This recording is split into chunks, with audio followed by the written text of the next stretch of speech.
Hi, this is David Lockeretz with FindMyMusicTeacher.com, and in this video I'm going to talk about arpeggios. Now arpeggios are kind of like broken chords. When we talk about a C major chord, for example, that's the first, third, and fifth notes from the C major scale. A C major 7 chord is the first, third, fifth, and seventh notes from the C major scale. And when you play an arpeggio, you play those notes, but just in sequence rather than all at a time. And so, for example, a C major arpeggio is going to sound like this, and so forth. Now, just as you can use the popular or famous melodies to get the sound of a scale in your head, you can also use similar melodies to get the sound of an arpeggio in your head. And in this video, I'm going to show you some examples of that. And as with the scales, when I say that a song uses a major arpeggio or a minor arpeggio, it doesn't mean that those are the only notes, but it means that it outlines the arpeggio nicely. And by the way, arpeggios are good to practice on your instrument because they tend to be more challenging than scales. And also, it's good to get the sound of them in your head. It can kind of help you understand music just the way getting the sound of a scale in your head can. Okay, so there's our C major arpeggio. And a couple of songs that use it that you're probably familiar with are this one.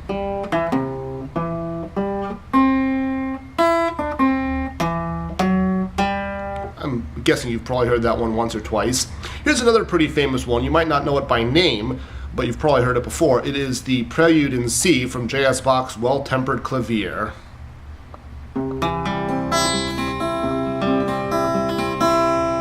And it outlines the arpeggio nicely.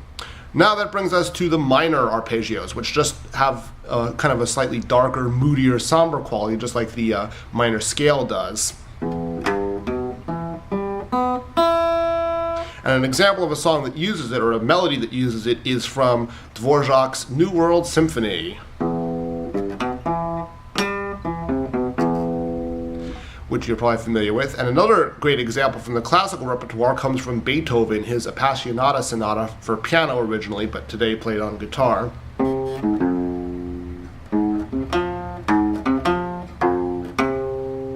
So forth, the opening theme. And again, both of these pieces have a slightly darker quality to them.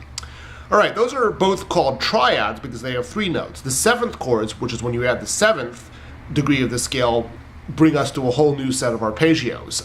The major 7th, like I mentioned before, is 1, 3, 5, and 7 from the major scale. And another famous example, originally played on piano, is from the Chicago song Color My World,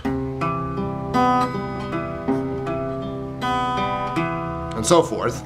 And another good example from the pop repertoire comes from the doo-wop classic Mr. Sandman, so forth. And again, we move on to other arpeggios besides the major 7th, but the beginning of that theme nicely illustrates it. Now, the next that we'll come to is the dominant 7th arpeggio, where the 7th is flat instead of natural. And for example, if we were talking about a chord, we would call that a 7 chord, like an A7 or a C7, and it comes from the Mixolydian scale, which you may remember from my last video about scales. Now, just as I used the Beatles song Birthday to illustrate the mixo, I'm going to use it here to illustrate the dominant 7th arpeggio.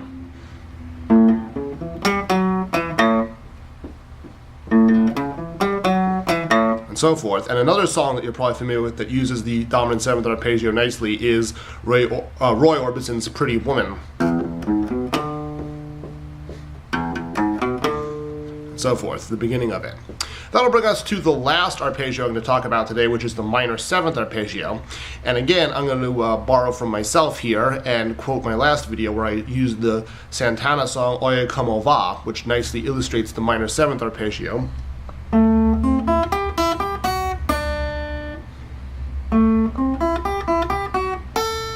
And again, we have other notes there, but the beginning illustrates it nicely.